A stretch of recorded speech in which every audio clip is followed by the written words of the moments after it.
আশা করি তোমরা যে যেখানে আছো ভালো আছো। বোর্ডের দিকে তাকাও।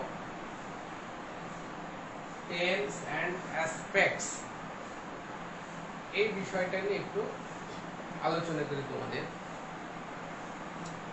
এই সম্পর্কে ধারণা হয়তো অনেকের আছে, আর একটু ক্লিয়ার করার চেষ্টা করছি। অ্যাকচুয়ালি টেন্স বলতে মানে কি বুঝি, টেন্স কাকে বলে?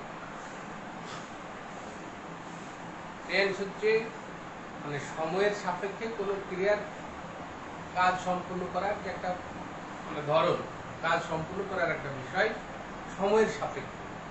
Tense is the pattern of a verb in relation to time.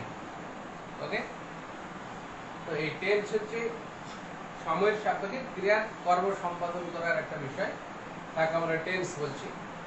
Traditionally তোমার চিরাচরিতভাবে বা যদি কনভেনশনালি বলি গতানুগতিকভাবে আমরা এই টেন্সকে তিন ভাগে ভাগ করি। এগুলো জানো তোমরা সবাই। একটা প্রেজেন্ট টেন্স, একটা পাস্ট টেন্স আর একটা ফিউচার টেন্স। এই তিন রকম ভাবে আমরা ভাগ করি।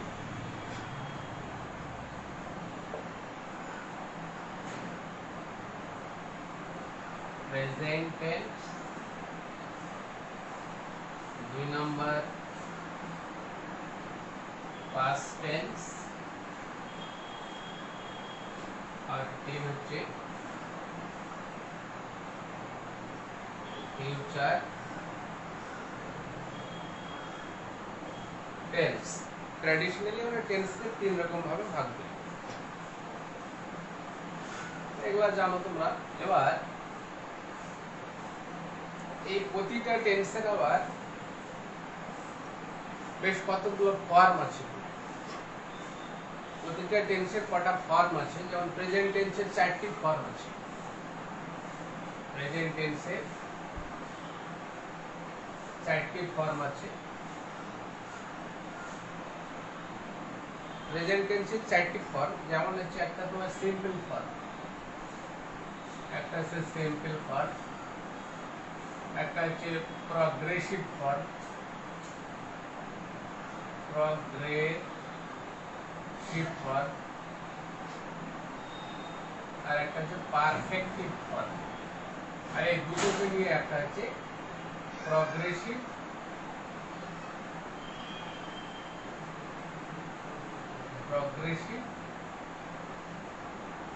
Perfective form. এটা ফর্ম সিম্পল ফর্ম, এটা প্রগ্রেসিভ ফর্ম, পারফেক্টিভ ফর্ম, আর এটা প্রগ্রেসিভ পারফেক্টিভ ফর্ম। তাহলে পাস্ট টেন্সের এরকম 4টি ফর্ম। একটা past form, past progressive form, প্রগ্রেসিভটাকে আমরা কন্টিনিউয়াস ফর্ম বলি, কন্টিনিউয়াস ফর্ম আর প্রগ্রেসিভ ফর্ম। তাহলে past progressive form, past perfective form আর past progressive perfective form. Similarly future টেন্সের 4টি ফর্ম আছে। এটা simple future, future progressive, future perfective আর ফিউচার প্রগ্রেসিভ পারফেক্টিভ।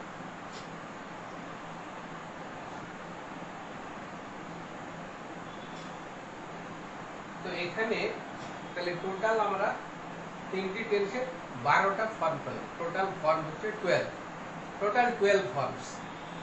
তো এই 12 ফর্মসের মধ্যে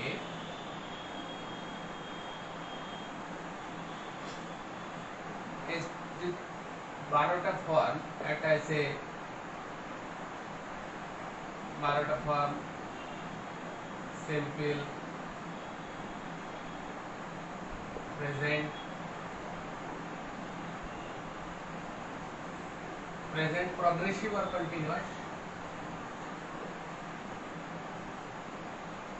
for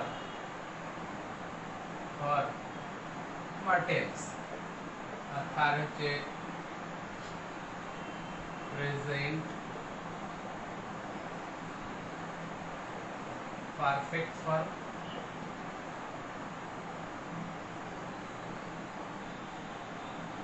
present perfect continuous form. এবার আমরা পাস্ট টেন্সের পাবো, এটা প্রেজেন্ট টেন্সের হলো, এটা হচ্ছে প্রেজেন্ট টেন্সের প্রেজেন্ট চারটি। এবার আমরা পাস্টের চারটি ফর্ম পাচ্ছি। এক নম্বর হচ্ছে পাস্ট সিম্পল, দুই নম্বর হচ্ছে পাস্ট কন্টিনিউয়াস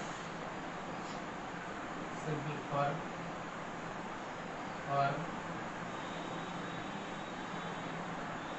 past perfect और perfective। और 4 नंबर হচ্ছে তোমার past perfect continuous NEOUS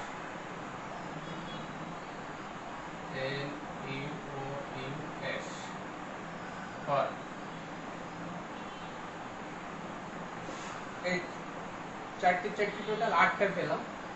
এর ফিউচার টেন্সে এরকম আমরা চারটি পাবো, তাহলে simple future, future continuous, future perfect continuous. এবার দেখো এই টোটাল 12টা যে ফর্ম টেন্সের, এই 12টা ফর্মের মধ্যে সিম্পল প্রেজেন্ট আর সিম্পল পাস্ট, এই দুটো সিম্পল প্রেজেন্ট এবং সিম্পল পাস্ট, এই দুটো ফর্ম ছাড়া আর যে বাদবাকি 10টা ফর্ম থাকলো, এই 10টা ফর্মের ক্ষেত্রে তোমার সেন্টেন্স তৈরির যে মানে নিয়ম, স্ট্রাকচারাল যে রুল আছে আমাদের, সেক্ষেত্রে দেখা যায় একটা অক্সিলারি ভার্বের একটা বিষয় আছে। মানে এই দুটো টেন্স বাদ দিয়ে বাদবাকিগুলোর ক্ষেত্রে কিন্তু অক্সিলারি ভার্বের ব্যবহার হয়। এই দুটো টেন্সে কোনো অক্সিলারি ভার্বের প্রয়োজন হয় না। Simple present tense, simple past টেন্সে কোনো অক্সিলারি ভার্ব লাগে না। সাবজেক্ট, মেইন ভার্ব, তার সঙ্গে একটা অবজেক্ট। তো এই যে মানে অক্সিলারি ভার্বের সাহায্যে মানে বাক্য লেখার যে একটা মানে নিয়ম, এর নিরিখে আমরা টেন্সকে 3 ভাগে ভাগ করছি। হ্যাঁ, অক্সিলারি ভার্বের মাধ্যমে টেন্সকে প্রকাশ করার যে একটা বিষয়, সেই বিষয়টাকে আধুনিক গ্রামারিয়ান যারা, মডার্ন গ্রামারিয়ানস, তারা কিন্তু নাম দিয়েছে অ্যাসপেক্ট। অ্যাসপেক্ট নাম দিয়েছে, অ্যাসপেক্ট।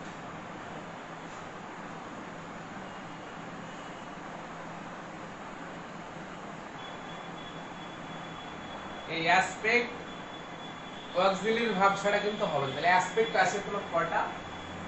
অ্যাসপেক্টের ফর্মস আছে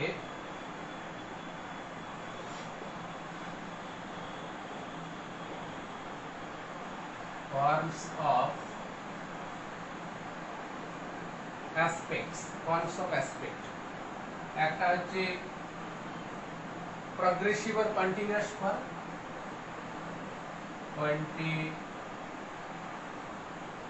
continuous aspect, continuous aspect, আর একটা হচ্ছে perfective aspect, perfective aspect। আর 3 নম্বর হচ্ছে এই দুটোকে নিয়ে আরেকটা অ্যাসপেক্ট হচ্ছে continuous perfective aspect. Perfective continuous aspect বলা হয়। Perfective continuous aspect. তাহলে অ্যাসপেক্ট আমরা 3টি পেলাম, এটা কন্টিনিউয়াস অ্যাসপেক্ট, পারফেক্টিভ অ্যাসপেক্ট আর পারফেক্টিভ কন্টিনিউয়াস অ্যাসপেক্ট।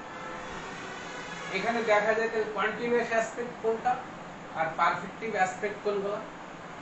দেখা যাবে কোনো ক্রিয়ার কাজ হয়তো চলছে, হ্যাঁ, কোনো ক্রিয়ার কাজ ঘটমান চোখের সামনে চলছে দেখছি, এরকম যখন মানে বোঝাবো, তখন সেটা কন্টিনিউয়াস অ্যাসপেক্ট হবে। ঠিক আছে, কোনো কাজ হয়তো সম্পূর্ণ হয়ে গেছে, কমপ্লিট হয়ে গেছে, সেই ক্ষেত্রে আমরা পারফেক্টিভ অ্যাসপেক্ট বোঝাবো। হ্যাঁ, when an action is continuing it will be continuous aspect. When an action has already completed, মানে একটা কাজ সম্পূর্ণ হয়ে গেছে, তখন সেটাকে আমরা পারফেক্টিভ অ্যাসপেক্ট বলবো। এটা পরে আসছি। তাহলে অ্যাসপেক্ট, এই continuous aspect, present continuous aspect আছে, পাস্ট কন্টিনিউয়াস অ্যাসপেক্ট আছে, ফিউচার কন্টিনিউয়াস অ্যাসপেক্ট আছে। সিমিলারলি প্রেজেন্ট পারফেক্টিভ অ্যাসপেক্ট আছে, পাস্ট পারফেক্টিভ অ্যাসপেক্ট আছে, ফিউচার পারফেক্টিভ অ্যাসপেক্ট আছে। ঠিক আছে, প্রেজেন্ট কন্টিনিউয়াস বা টেন্স বা প্রেজেন্ট কন্টিনিউয়াস অ্যাসপেক্ট যখন বলছি, প্রেজেন্ট টেন্সে কোনো একটা অ্যাকশন, ক্রিয়ার কাজ চলমান, চলছে, কমপ্লিট হয়নি। আর পারফেক্টিভ অ্যাসপেক্ট যখন বলবো প্রেজেন্ট টেন্সে, তখন প্রেজেন্ট টেন্সে কোনো কাজ সম্পূর্ণ হয়ে গেছে। পাস্ট টেন্সের ক্ষেত্রে কোনো কাজ সম্পূর্ণ হয়েছিল, তখন পারফেক্টিভ অ্যাসপেক্ট হয়ে যাবে past perfective aspect. Past continuous tense অতীতকালে কোনো কাজ চলতেছিল বা চলছিল, সম্পূর্ণ হয়নি, এরকম বোঝাতে পাস্ট কন্টিনিউয়াস অ্যাসপেক্ট আমরা বোঝাবো। এবার আমরা আসি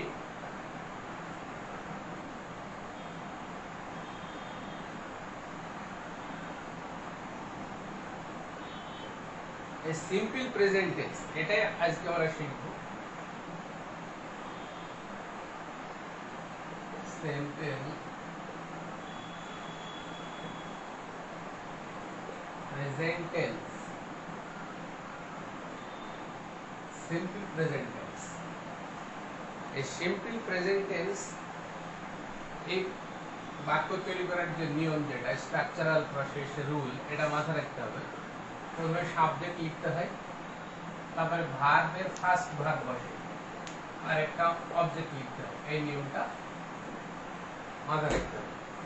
এটা সাবজেক্ট, ফার্স্ট ভার্ব, অবজেক্ট। এবার একটা কোয়েশ্চেন এখান থেকে মানে তো তোমাদের মনে জাগতে পারে যে ফার্স্ট ভার্ব আবার কি? একটা ভার্বের কয়টা রূপ? আমরা জানি একটা ভার্বের 5টা রূপ।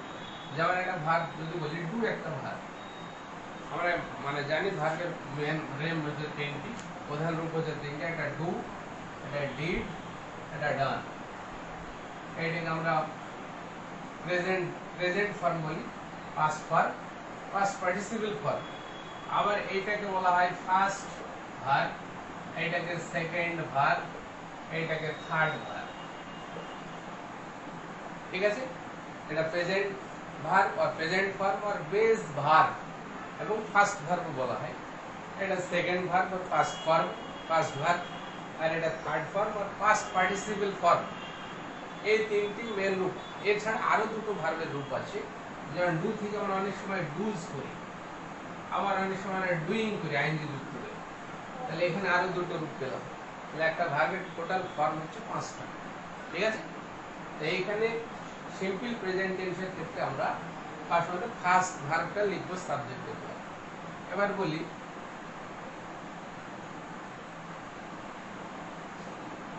আর একটা জিনিস মাথায় রাখতে হবে, কোয়ার্টার সাবজেক্ট যদি থার্ড পারসন সিঙ্গুলার হয়, মানে সাবজেক্ট মানে নমিনেটিভ, যে কাজটা সম্পূর্ণ করছে সেই যদি থার্ড পারসন হয়, সিঙ্গুলার নাম্বার হয়, তাহলে এই ফার্স্ট ভার্বের সঙ্গে একটা এস বা এস আমরা যোগ করব। এক্সাম্পল দেখছি, তাহলে আরো ক্লিয়ার হয়ে যাবে। এবার বিষয়টা মাথায় রাখতে হবে, এক এক করে আমি আলোচনা করছি। সিম্পল প্রেজেন্ট টেন্স কখন কখন আমরা ব্যবহার করব? সিম্পল প্রেজেন্ট টেন্স কখন কখন ব্যবহার করব? এক নম্বর হচ্ছে সিম্পল প্রেজেন্ট টেন্স ব্যবহার করা হয় এটা জেনারেল ট্রুথ কে বোঝানোর জন্য, to express a general truth, a general truth, universal truth, এটা চিরসত্য বা সাধারণ এক সত্য বিষয় বা ঘটনা, সেটাকে বোঝানোর জন্য আমরা সিম্পল প্রেজেন্ট টেন্স ইউজ করি। এক্সাম্পল যেমন হয়তো বললাম যে জল 100 ডিগ্রি সেন্টিগ্রেড তাপমাত্রায় ফুটে, water বয়েলস at 100 degree Celsius, water বয়েলস at 100 degree Celsius. বা হয়তো বললাম যে জল 0 ডিগ্রি সেলসিয়াসে মানে বরফে পরিণত হয়, water freezes at 0 degree Celsius. তাহলে এই বাক্য দুটি লক্ষ্য রাখো, এখানে ওয়াটার হচ্ছে সাবজেক্ট, বয়েজটা হচ্ছে ভার্ব, আর এটা আদার্সের মধ্যে পড়ছে। এখানে তো ওয়াটার সাবজেক্ট, ফ্রিজ মানে জমে যাওয়া at 0 ডিগ্রি সেলসিয়াস। তাহলে এখানে ওয়াটার থার্ড পারসন সিঙ্গুলার, এখানে একটা এস যুক্ত হয়েছে। আরো এক্সাম্পল আসলে আমরা দিতে পারি যে গরু আমাদের দুধ দেয়, the cow gives us milk। তাহলে এই যে the cow subject third person, S যুক্ত হলো ভার্ব, আর এটা আদার্স অবজেক্ট আছে হবে। তাহলে এই জেনারেল ট্রুথ কে আমরা বোঝাতে সিম্পল প্রেজেন্ট টেন্স ইউজ করি। আরো এক্সাম্পল যদি দিই আমরা, সিম্পল প্রেজেন্ট টেন্স আরো কিছু এক্সাম্পল দেওয়া যেতে পারে। হয়তো বললাম যে চন্দ্র পৃথিবীর চারিদিকে ঘোরে, দা মুন rotates, এখানে moves, হাউস কথা লিখি moves around the earth, the moon moves around the earth। হয়তো এখানে লিখি সূর্য আমাদের আলো দেয়, তাপ দেয়, the sun gives us heat and light। এগুলা সব সিম্পল প্রেজেন্ট টেন্স। আর যদি एग्जांपल দেই, হয়তো সময় কারোর জন্য অপেক্ষা করে না, টাইম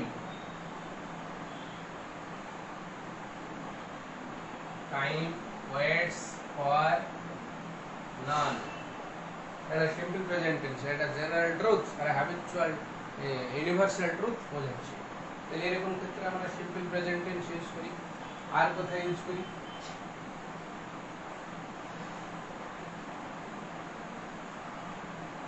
সিম্পল প্রেজেন্ট টেন্স এবার দেখো 2 নম্বর, এটা regular habitual fact, regular habitual fact, fact or action,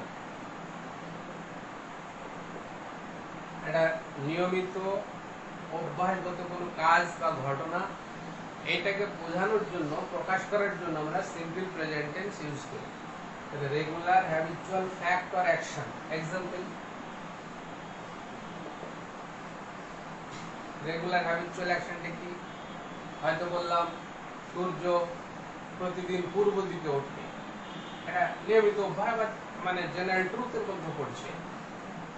the sun rises in the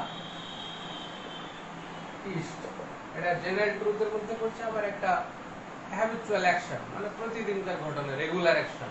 তাহলে the sun rises in the east। হয়তো বললাম আমি প্রতিদিন সকালে নদীর ধারে হাঁটি, I walk every morning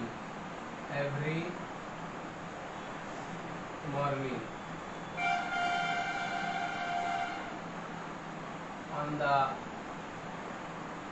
bank of river, on the bank of river বলছে নদীর ধারে বা তীরে আমি প্রতিদিন হাঁটি। তাহলে এখানে চিরসত্য ঘটনা আর কি হতে পারে? সে প্রতিদিন নদীতে স্নান করে, he bathes daily in the river, he bathes daily in the river, সে প্রতিদিন নদীতে স্নান করে। আর এক্সাম্পল দিচ্ছি, এক্সাম্পল দিলে আরো ক্লিয়ার হয়ে যাবে। আচ্ছা, মাদার মানে মা প্রতিদিন সকালে কোরআন পড়ে, mother reads the Quran every day, every in the morning, every day in the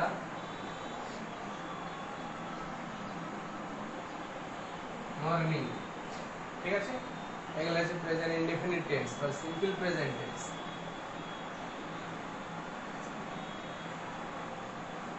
তাহলে এরকম ক্ষেত্রে আমরা সিম্পল প্রেজেন্ট টেন্স ব্যবহার করি। সিম্পল প্রেজেন্ট টেন্স আর কোথায় ব্যবহার করি? 3 নম্বর হচ্ছে একটা ঐতিহাসিক ঘটনা, হিস্টোরিক্যাল ফ্যাক্ট, হিস্টোরিক্যাল ফ্যাক্ট বা এটাকে গ্রাফিক্স ফ্যাক্ট বলা হয়। গ্রাফিক্স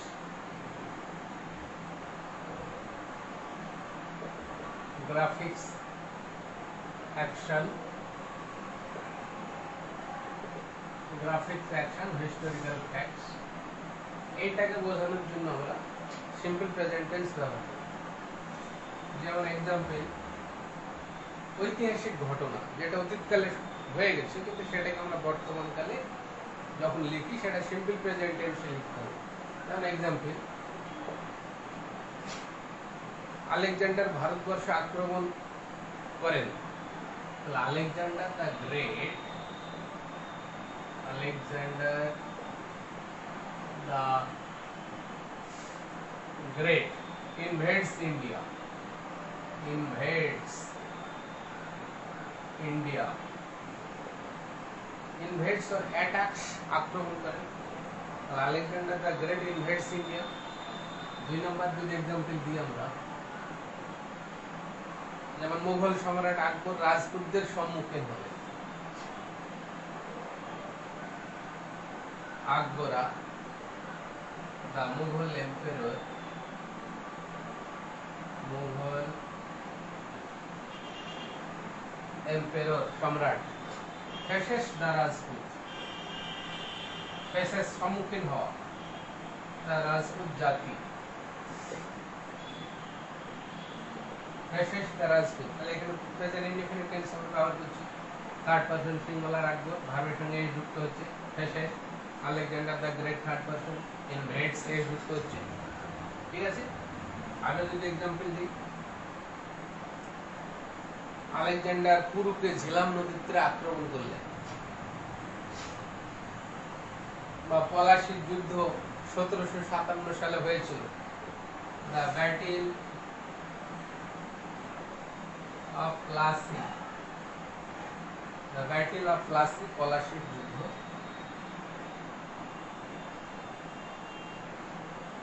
takes place in 1757, ঠিক আছে? আবার হয়তো বললাম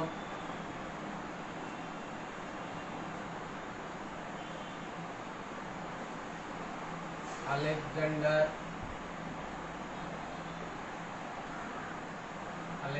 the Great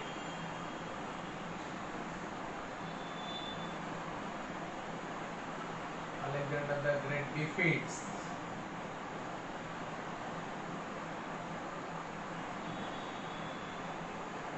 মানে পরাজিত করা, ডিফিটস মানে তার প্রতিপক্ষ হচ্ছে কুরু,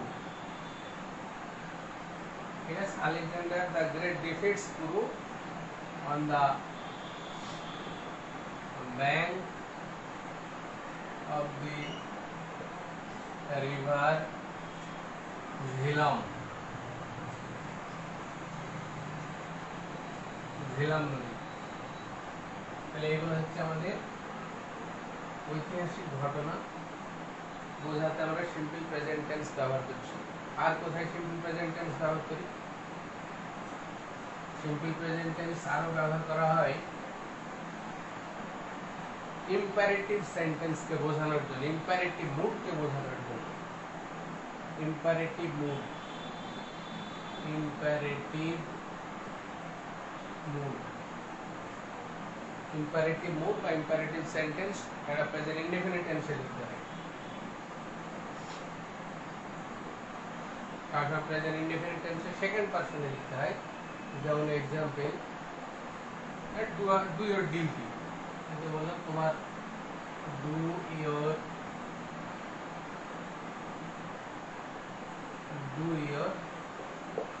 ডিউটি, তোমার ডিউটি সম্পূর্ণ করো। হয়তো বললাম complete your homework, complete your homework, homework সম্পন্ন করো বিফোর গোয়িং টু বেড, ঘুমোতে যাওয়ার আগে। Complete your homework before going to bed, এরকম বলতে পারি।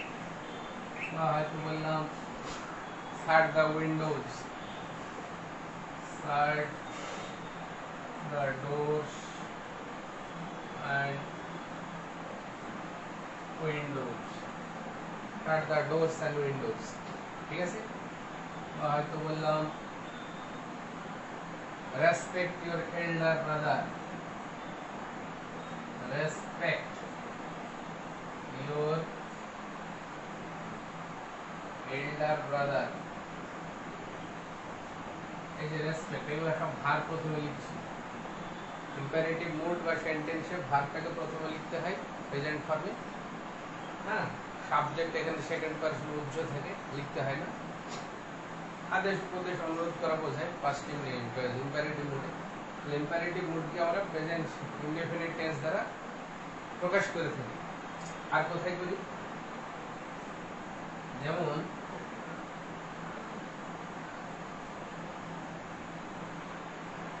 পাঁচ নম্বর,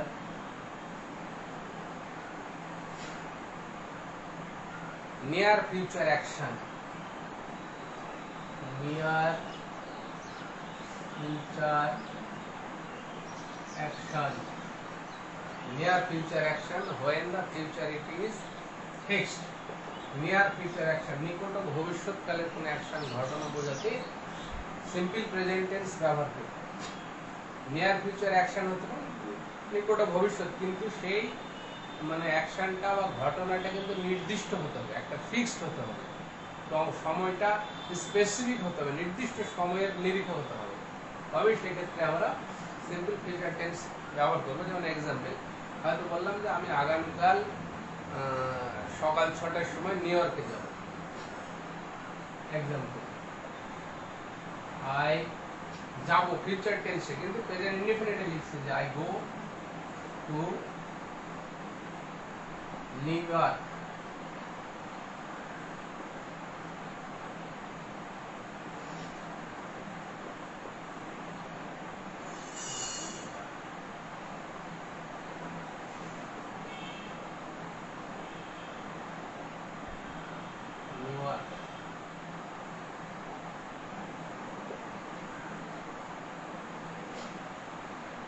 I go to New York, new York যাচ্ছি।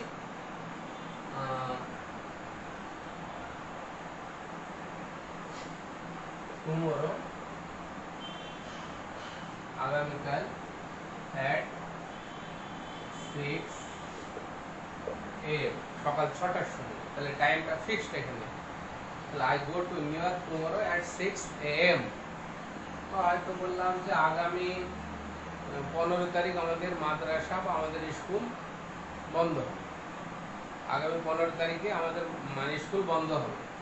তাহলে এখানে লিখলাম our school close,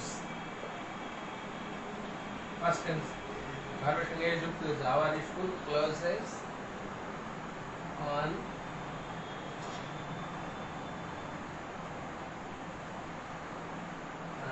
15th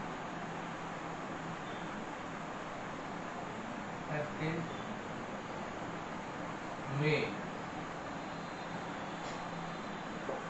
15th May, our school closes on next 15th, next লিখে দাও, next 15th May, পরবর্তী নেক্সট দরকার নেই, our school closes on 15th May, মানে 15 মেতে আমাদের স্কুল বন্ধ হবে হচ্ছে আর কি। হয়তো বললাম পরের শুক্রবার থেকে আমাদের অ্যানুয়াল পরীক্ষা শুরু হবে। Our annual exam our annual exam begins. শুরু হবে begins on next Friday. পরের শুক্রবার থেকে শুরু হবে, এরকম লিখছি। হয়তো বললাম আগামী রবিবার আমরা পুরী বেড়াতে যাব। We go to visit Puri next Sunday. পরের রবিবার, নেক্সট সানডে। তাহলে এরকম নিয়ার ফিউচার অ্যাকশনকে আমরা প্রেজেন্ট ইনডেফিনিট টেন্সে প্রকাশ করি যখন অ্যাকশনটা নির্দিষ্ট করা থাকে সময়ের মাধ্যমে। সময় নির্দিষ্ট টাইমটা যখন ফিক্স থাকে তখন সেটাকে আমরা সিম্পল প্রেজেন্ট টেন্সে লিখি। আর কোথায় সিম্পল প্রেজেন্ট টেন্স ব্যবহার করি?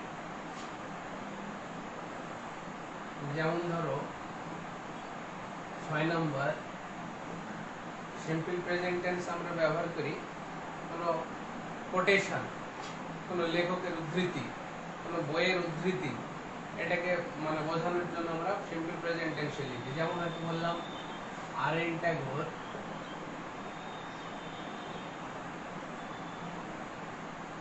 ট্যাগর সেজ, রবীন্দ্রনাথ ঠাকুর বলেছেন আর.এন. ট্যাগর সেজ what we learn is education. বলেছেন what we learn is education, বলছে আমরা যা শিখি তাই শিক্ষা। what we learn is education, what we learn is education, যা শিখি তাই শিক্ষা। তাহলে এটা হচ্ছে আর.এন. ট্যাগরের উদ্ধৃতি, কোটেশন। এই কোটেশন উল্লেখ করার জন্য সিম্পল প্রেজেন্ট টেন্স, এই যে সেজ। হয়তো আরো एग्जांपल দিতে পারি। স্বামীজি says, স্বামীজি says, বিবেকানন্দ বলেছেন, স্বামী বিবেকানন্দ, স্বামীজি, যে education is the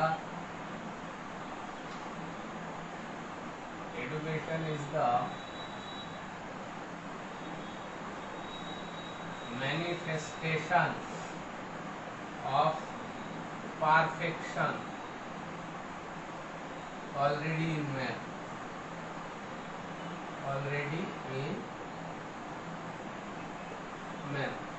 এই কথাটা স্বামীজির কথা, যে শিক্ষা হচ্ছে কি manifestation of perfection already in man. মানুষের মধ্যে একটা যে মানে আছে, একটা যে সত্তা আছে, একটা যে পটেনশিয়ালিটি আছে, সেটার একটা বহিঃপ্রকাশ, ম্যানিফেস্টেশন, সেটাই হচ্ছে শিক্ষা। ঠিক আছে, আর একটা एग्जांपल দিচ্ছি। কিডস বলেছেন, কিডস says কি বলেছে? Beauty is truth,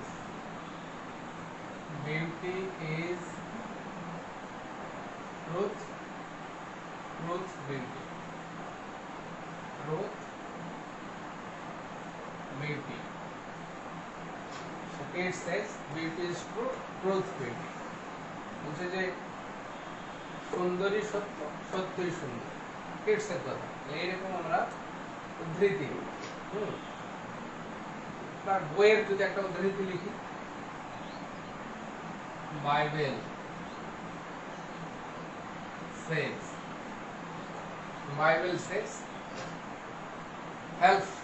help thy neighbor,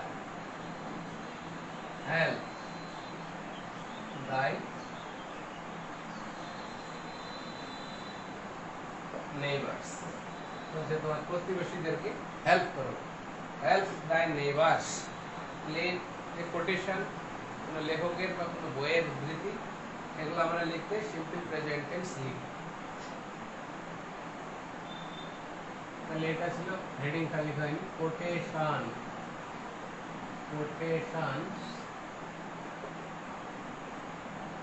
of authors or book, মানে কোন লেখক বইয়ের উদ্ধৃতি বোঝাতে আমরা সিম্পল প্রেজেন্ট টেন্স ইউজ করছি।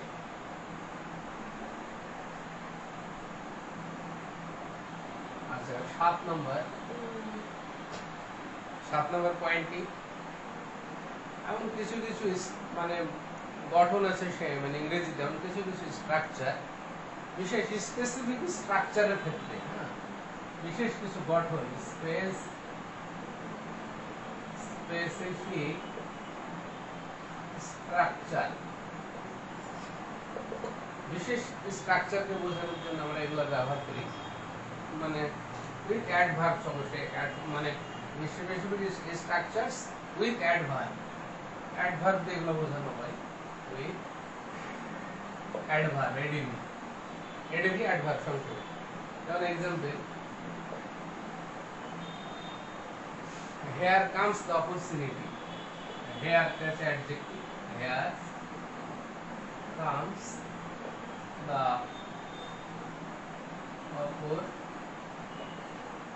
opportunity, তাহলে here টা অ্যাডভার্ব, তারপরে ভার্ব বসে গেল, এটা বিশেষ স্ট্রাকচার, এটা সেন্টেন্সের, here comes the opportunity, এই তো সুযোগ। এবার 2 নম্বর হয়তো বললাম there comes your bus, there comes your bus, মানে তোমার বাস আসছে, there comes your bus। বা হয়তো বললাম there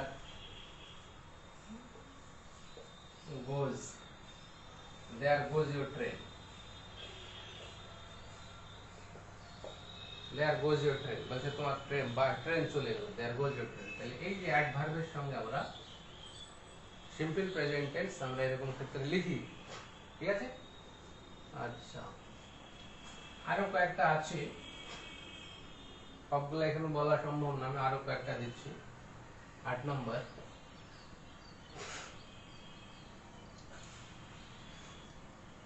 কিছু অ্যাডভার্ব এবং অ্যাডভার্বিয়ালস, ঠিক আছে, কিছু অ্যাডভার্বস এবং অ্যাডভার্বিয়ালস, অ্যাডভার্বিয়ালস এর সঙ্গে সবসময় প্রেজেন্ট ইনডেফিনিট টেন্স ব্যবহার হয়। এটা তো বিশেষ স্ট্রাকচার হলো অ্যাডভার্বটি। এটা কি রকম, কিছু কিছু অ্যাডভার্ব আছে, সেই অ্যাডভার্ব গুলো দিয়ে সবসময় আমরা প্রেজেন্ট ইনডেফিনিট টেন্স ইউজ করি, ঠিক আছে। অ্যাডভার্ব এন্ড অ্যাডভার্বিয়ালস একগুচ্ছ শব্দ, এ গ্রুপ অফ ওয়ার্ড যখন অ্যাডভার্বের মতো কাজ করে তখন সেটাকে আমরা বলছি অ্যাডভার্বিয়ালস। যেমন এক্সাম্পল দিছি, ঠিক আছে। অ্যাডভার্ব এবং অ্যাডভার্বিয়ালস এর সঙ্গে কিছু কিছু মানে ক্ষেত্রে আমরা প্রেজেন্ট ইনডেফিনিট টেন্স ব্যবহার করি। যেমন he always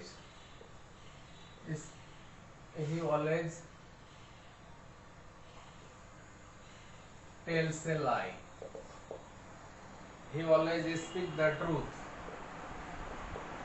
he always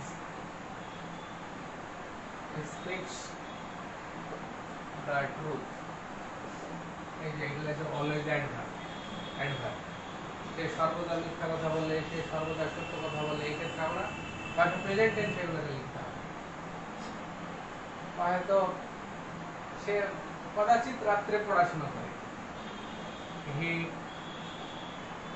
hardly মানে কদাচিৎ, প্রায় না, not often, he hardly studies at night,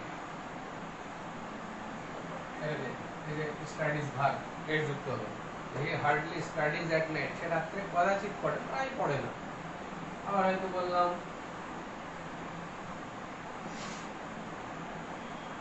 বললাম, যে তার বাবা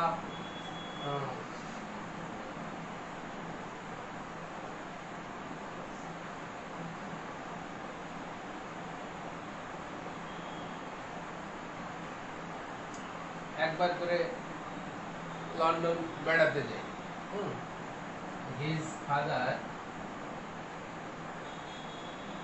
ভিজিটস, আরো সহজ বললাম যে হিজ ফাদার ভিজিটস অ্যাব্রোড, ঠিক আছে। His father visits abroad once in a year. এই যে ওয়ান্স ইন এ ইয়ার, বছরে একবার, ওয়ান্স ইন এ ইয়ার, এটা হচ্ছে adverbials. Once in a year হচ্ছে অ্যাডভার্বিয়ালস, অ্যাডভার্বিয়ালস এর মতো কাজ করছে। তাহলে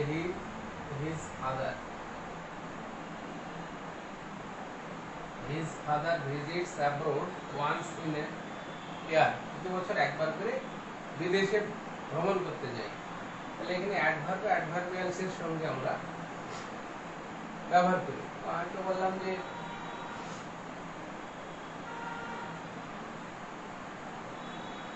আর একটা যদি এক্সাম্পল দিই, সে কখনো ভাত খায় না। হি নেভার ইটস রাইস, এখানে eats never adverb, he never eats rice, সে কখনো ভাত খায় না। এরকম ক্ষেত্রে আমরা সিম্পল প্রেজেন্ট টেন্স ব্যবহার করি। আর কোথায় সিম্পল প্রেজেন্ট টেন্স ব্যবহার করি? আর একটা খুব ভাইটাল আছে, যেমন কন্ডিশনাল ফিউচার। কন্ডিশনাল, এটা 9 নম্বর নাকি? Conditional future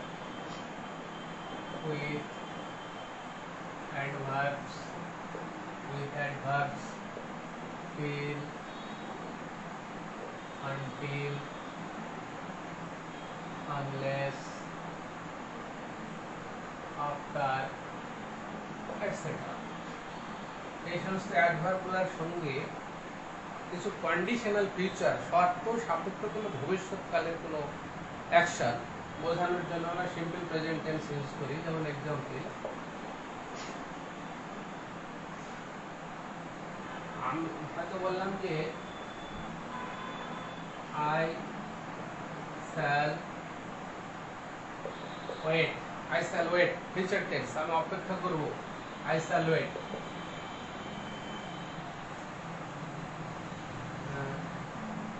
till he comes, সে যতক্ষণ তার আসা পর্যন্ত, ঠিক আছে, till he comes, যতক্ষণ সে না আসছে ততক্ষণ আমি অপেক্ষা করব।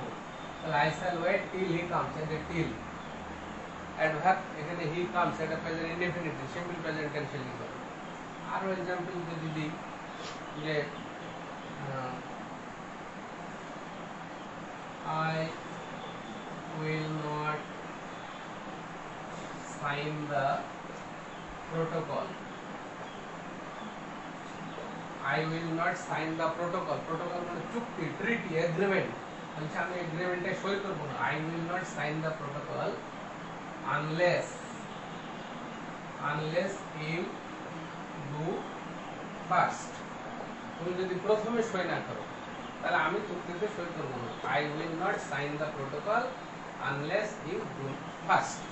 তাহলে এটা unless অ্যাডভার্ব, you do, এটা সিম্পল প্রেজেন্ট টেন্স, ঠিক আছে।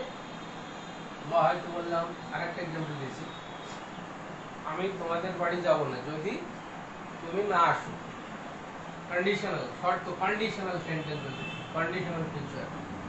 আই, বা এখানে আছে তারা তোমাদের বাড়ি যাবে, আমি হয়তো আই shall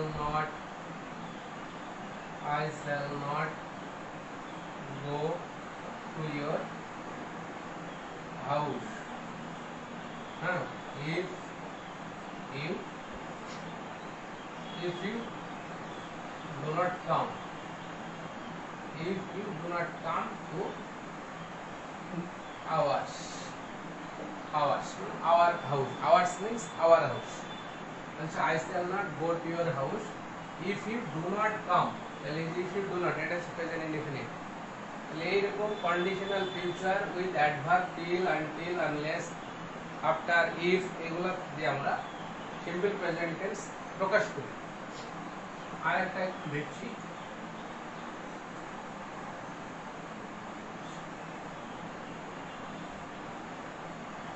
10 নম্বর দেখছি, কিছু কিছু ভার্ব আছে, নন প্রগ্রেসিভ ভার্ব বলা হয়, নন